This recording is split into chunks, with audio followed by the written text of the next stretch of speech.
Christian Picciolini was once the nationally known leader of a local neo-Nazi skinhead gang. Christian Picciolini, a former skinhead, was a self-described neo-Nazi skinhead from the age of 14 to 21. Joining us on the panel today, former white supremacist, author of Romantic Violence, Memoirs of an American Skinhead, Christian Picciolini. These days, Christian Picciolini tries to help others leave the skinhead movement just like he did.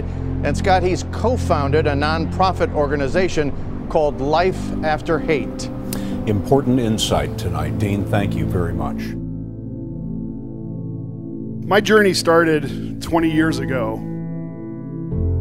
I'd left the American white power skinhead movement that I'd helped build. With me today, Chris Picciolini, 19 years old, director of the Illinois chapter of the Northern Hammer Skinheads. Well, I believe we're warriors today and we're fighting for a great cause, which is the white race. We're looking at how to fix the problem that exists, and I want to issue a challenge to you, and that is to figure out how to stop the problem before it actually happens, and give young children options. So what I would like to see happen is what we saw happen in Libya and what we saw happen in Egypt, where we are having these peaceful revolutions based on technology. Access to information, and not information that comes from media sources in particular, but that comes from other people that are witnessing this. That is how we're going to change the world, and that's how we're going to stop these young people from entering these organizations of hate.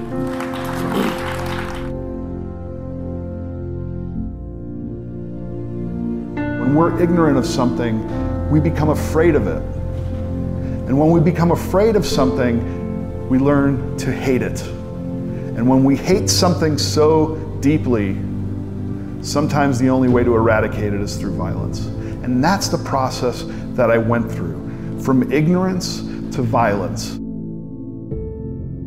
I was very passionate about what I believed in, and I felt that because people didn't want to listen to me, that the only way that they would be able to really take me seriously was if I made a really loud bang, and that loud bang was violence.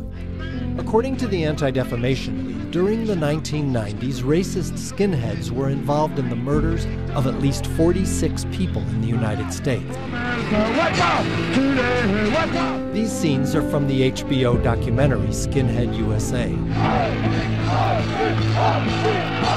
And the lead singer of this band, filmed at a rally in Alabama, was Christian Picciolini.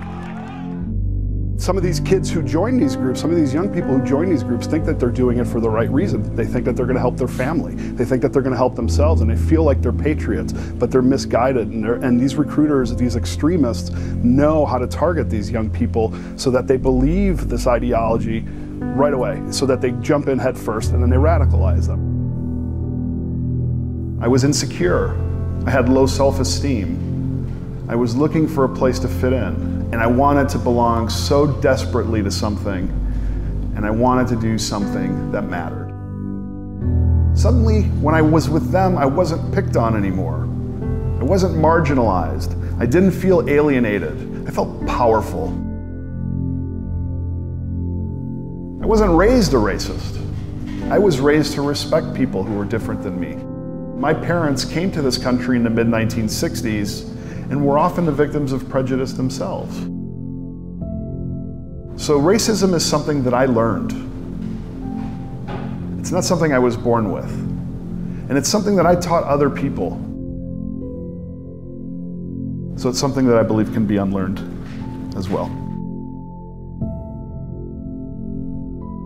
Had I taken the time to understand and to educate myself and to not be afraid of something or somebody that was different than me, perhaps I wouldn't have gone down that road.